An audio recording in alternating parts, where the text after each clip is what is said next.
Assalamualaikum warahmatullahi wabarakatuh. Kami dari kelompok 4, saya Risniawati dan rekan saya Hidayatullah akan mempresentasikan salah satu materi dalam mata kuliah manajemen keuangan, yaitu tentang pasar modal.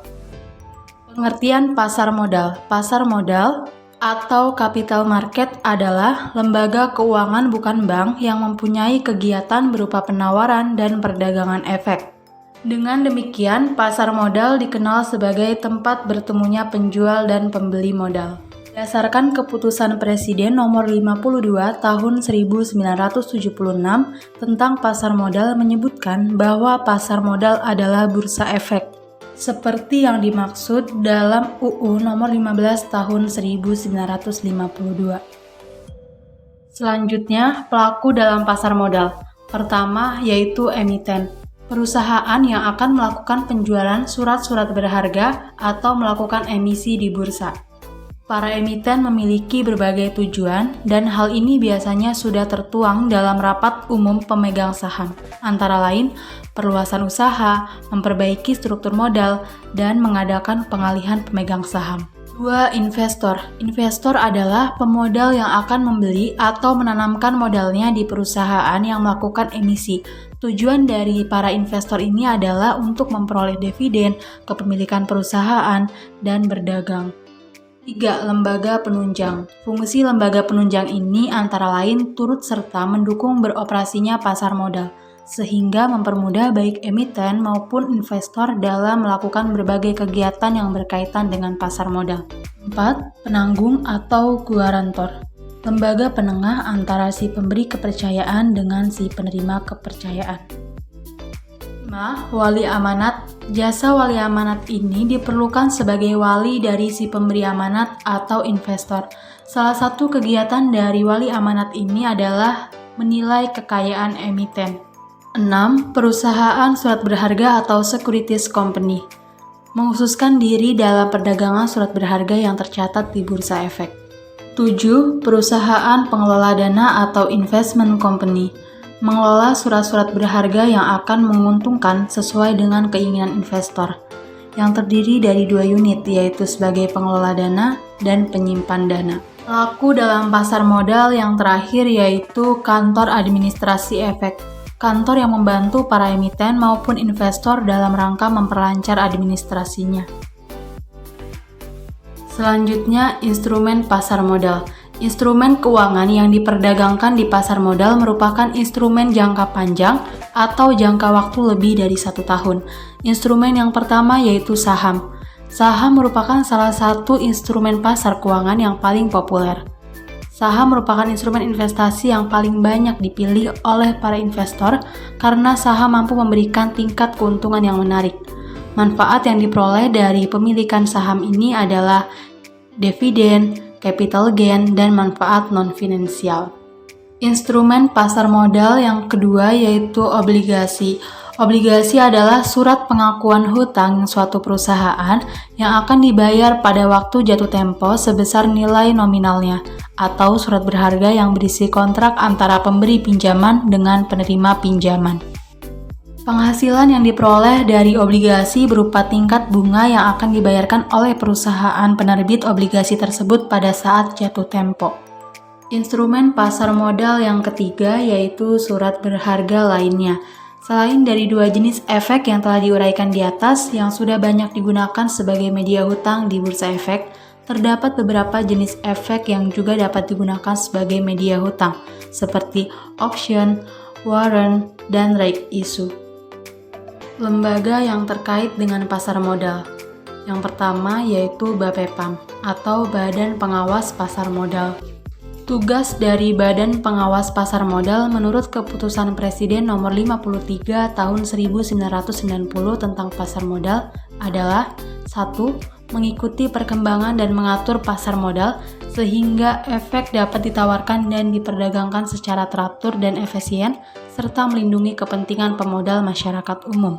2. Melaksanakan pembinaan dan pengawasan terhadap lembaga-lembaga berikut: bursa efek, lembaga clearing, penyelesaian dan penyimpanan, reksadana, dan perusahaan efek dan perorangan. 3. Memberi pendapat kepada Menteri Keuangan mengenai pasar modal. Lembaga yang terkait dengan pasar modal.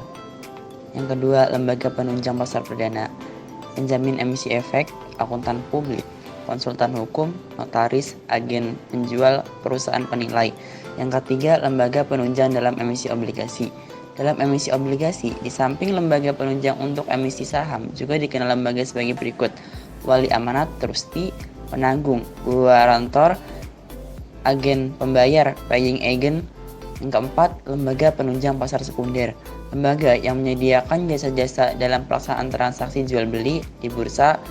Lembaga penunjang terdiri dari pedagang efek, perantara perdagangan efek, broker, perusahaan efek atau perusahaan sekuritas, securities company, biro administrasi efek, reksadana, mutual fund.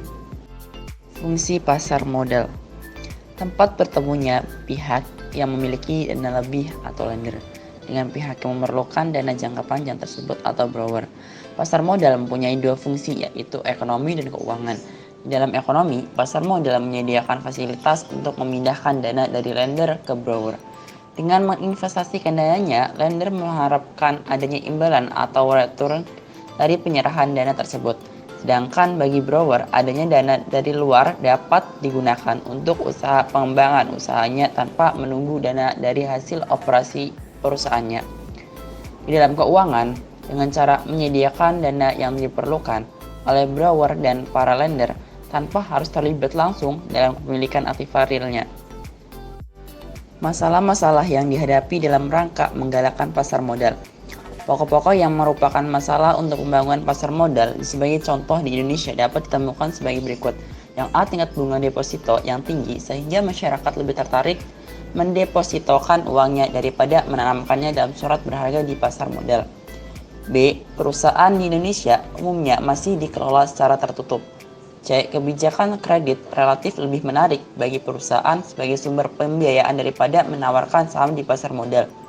D, syarat pemeriksaan akuntan publik untuk setiap laporan keuangan perusahaan selama ini banyak tidak dipenuhi sehingga mempunyai pengaruh menyulitkan masyarakat untuk menilai suatu perusahaan. E, keseganan perusahaan untuk menjual sahamnya pada masyarakat berhubung syarat-syarat pemeriksaan laporan keuangan oleh akuntan publik masih harus diperiksa oleh pihak pajak.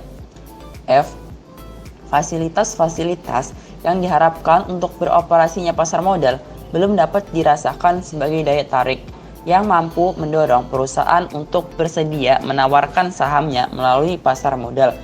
G, pihak perusahaan swasta masih belum tertarik menawarkan sahamnya. Manfaat pasar modal bagi emiten. Jumlah dana yang dapat dihimpun berjumlah besar. Dana tersebut dapat diterima sekaligus pada saat pasar perdana selesai. Tidak ada konvenan sehingga manajemen dapat lebih bebas dalam pengelolaan dana atau perusahaan. Solvabilitas perusahaan tinggi sehingga memperbaiki citra perusahaan. Ketergantungan emiten terhadap bank menjadi lebih kecil. Bagi investor, nilai investasi berkembang mengikuti pertumbuhan ekonomi. Memperoleh dividen bagi mereka yang memiliki atau memegang saham dan bunga yang mengambang bagi pemenang obligasi.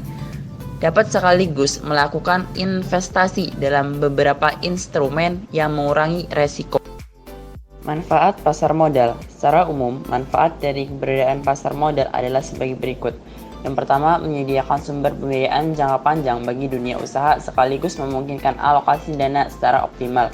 Yang kedua, memberikan wahana investasi yang beragam bagi investor sehingga memungkinkan untuk melakukan diversifikasi.